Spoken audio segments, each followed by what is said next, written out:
Under the crown of an old elm, standing alone on the hill, lay a man. A half-shadow on his cheek, a dry stalk between his teeth. So tired of their lies. And next to you, it's always so peaceful. The grave beside which he lay was modest. A simple stone, the engraving worn. It bore only a name, Ileana, and a date, 2 years ago. She had died young, his wife, his beloved. You would probably say that it will all pass. But does pain ever pass? It settles like ash after a fire, filling every crack. Dig just a little, and it blows back into your face.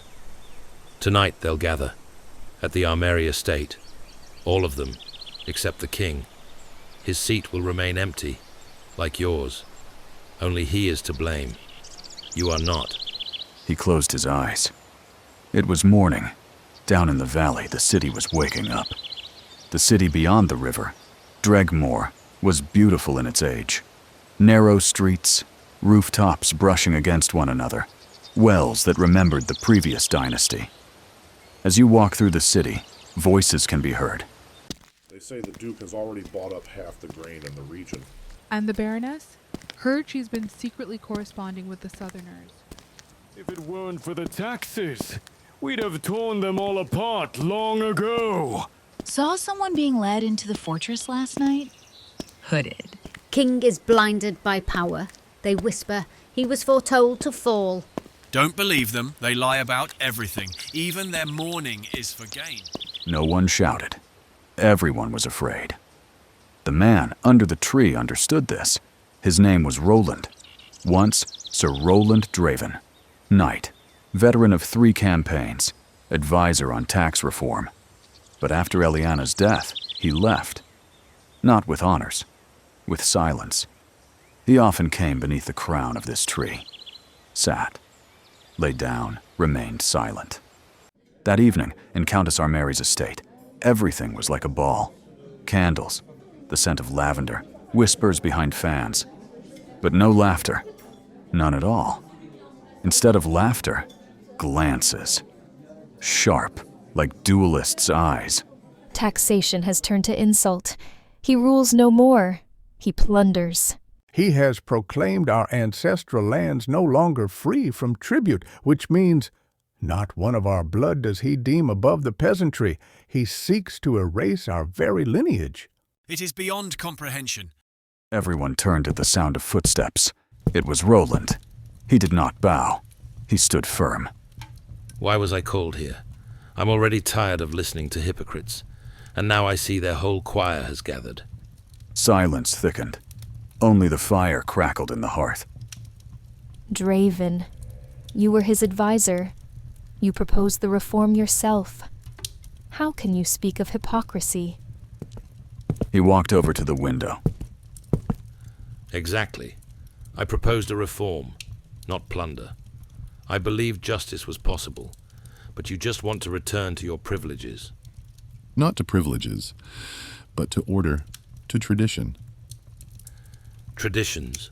Forgive me, I'm used to calling it something else. He paused, then quietly but clearly. You all have selective memories. When reforms promised profit, you applauded. When it came time to pay, you suddenly remembered your pedigrees. A tense silence hung in the air. Gazes sharpened. Baroness Eldis laughed nervously. Who even invited this bastard here? Don't you see how he supports the king? He's always been a snake. You want a rebellion? It will happen, but not because you're right. What you want is not a new order, but power without responsibility. And you're not with us? So, you're with him? I'm with no one. I'm with the one who lies beneath the elm, and only beside her there is silence, not conspiracy. He turned toward the exit. Good luck with your slaughter.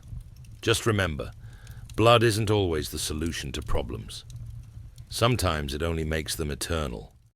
The next morning, the city lived its usual life. And Roland? He was sitting again by the tree, a dry ears of grain, in his teeth. On his knees, a letter, and in his hand, a quill. Dear friend, I took a long time to gather my thoughts before daring to take up the quill. There is much I want to say, yet everything feels unnecessary. But perhaps you will understand me as before. I am tired. Tired of words. There is neither life nor meaning here. Everything is soaked in fiction. Smiles are false. Virtue is for show. Honor is locked away in a chest. I spend my days under the tree, beside my resting wife. Only with her do I not have to pretend. Only with her do I still speak honestly.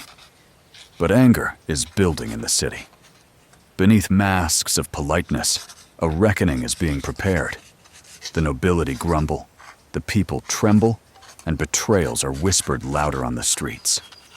Perhaps I have become a coward. Or maybe I've seen clearly. I no longer want to be part of their feasts of lies and flattery. If you still have room for an old friend, I beg you, accept me. I am ready to be anything, just to be away from this rot. With warmth and hope, your friend, Roland Draven.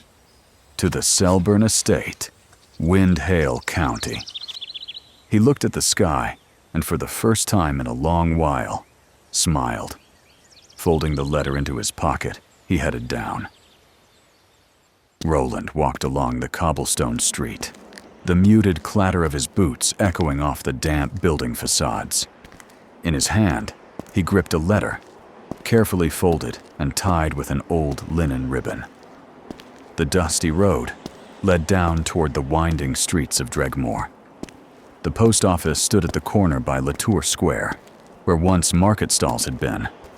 Now the building looked grim, peeling shutters, a low crown flag above the entrance, and a line of silent citizens waiting.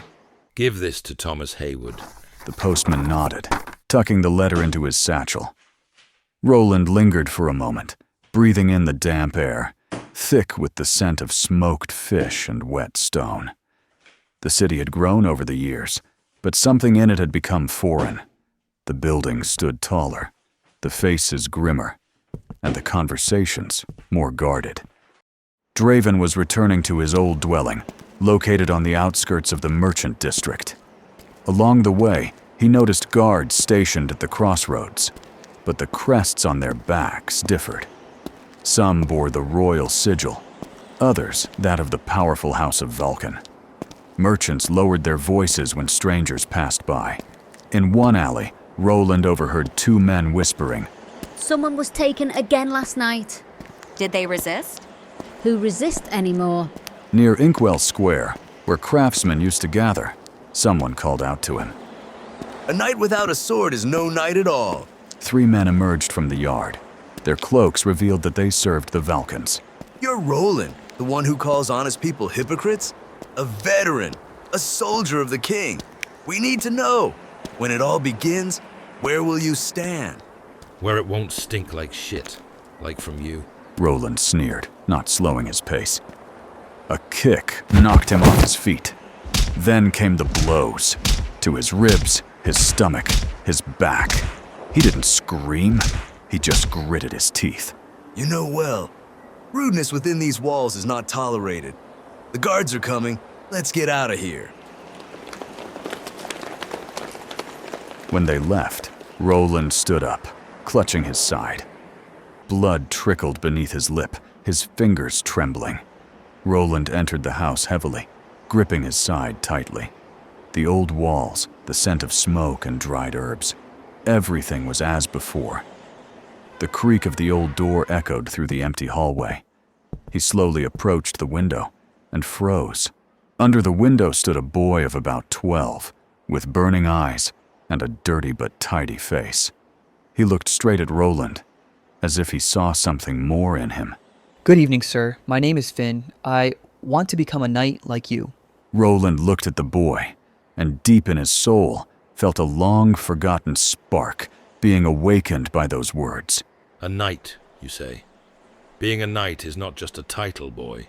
It is a trial that not everyone has the strength to endure. Finn smiled, standing his ground. I'm ready for the trials. Show me how to be a true knight. At that moment, Roland realized, despite the pain, fatigue, and betrayal, there was still hope in this city. And perhaps he was the one who could help ignite it anew. Come by tomorrow morning. I'm not up to it right now.